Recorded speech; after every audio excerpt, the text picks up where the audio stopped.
Abi hükümetin herhangi bir boşluğundan herkes istifade ediyor zaten. Özellikle bizim Urfa halkı için söylüyorum.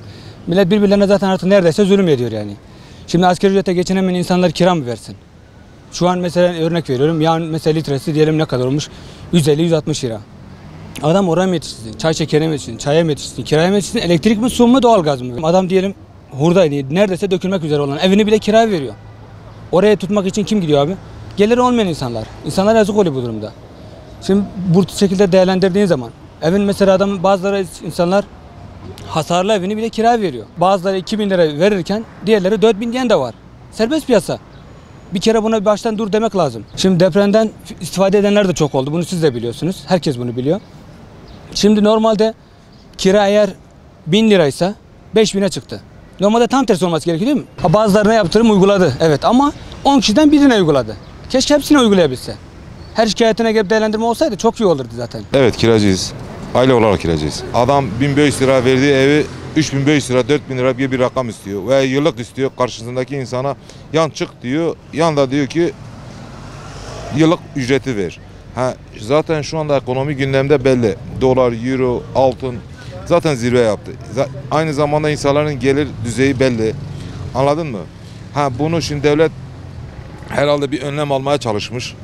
Ben bu önlemin batıda belki ciddi bir şekilde uygulanacağını tahmin ediyorum da.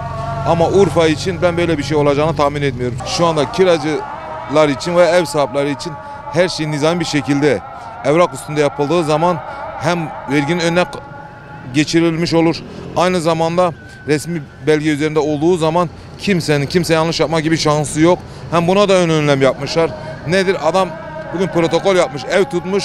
Adamın 4-5 ay var. Adama diyor ki bu fiyatı kabul ediyorsun, para veriyorsun, vermiyorsun çık. Adam bunu şikayet etse ne anlayacak, şikayet etmese ne anlayacak. Sonuç itibariyle oturan kiracı mağdur, ev sahibi haklı. Şöyle diyeyim, mesela örnek vereyim, benim bir tane evim var. Ayrıca da bir tane başka yerde oturuyorum. Şimdi ben kalkıp depremzede benim memleketime gelmiş. Ben kalkıp hala evim var diye bunu 3-5 kat fiyata çıkarsam ne vicdan kabul eder ne Allah kabul eder değil mi? Bu fahiş kira artışları da abi bizim millet yapıyor. Kimse devleti ya da sorumlu tutmasın.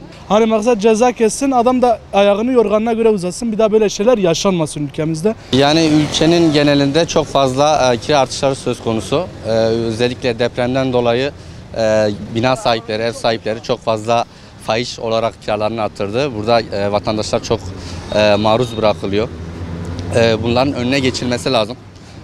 Devletin bu konuda evet kanunen %25'lik bir kısıtlama koymuş ama bu normal hayatta düzene koyulmadı. Yani kimse devleti, evet tamam anayasada bu var ama genel yaşantımızda bu işlenilmiyor ya da yeterli derecede değil. Denetimler çok az, yani gerekli denetimler yapılmıyor.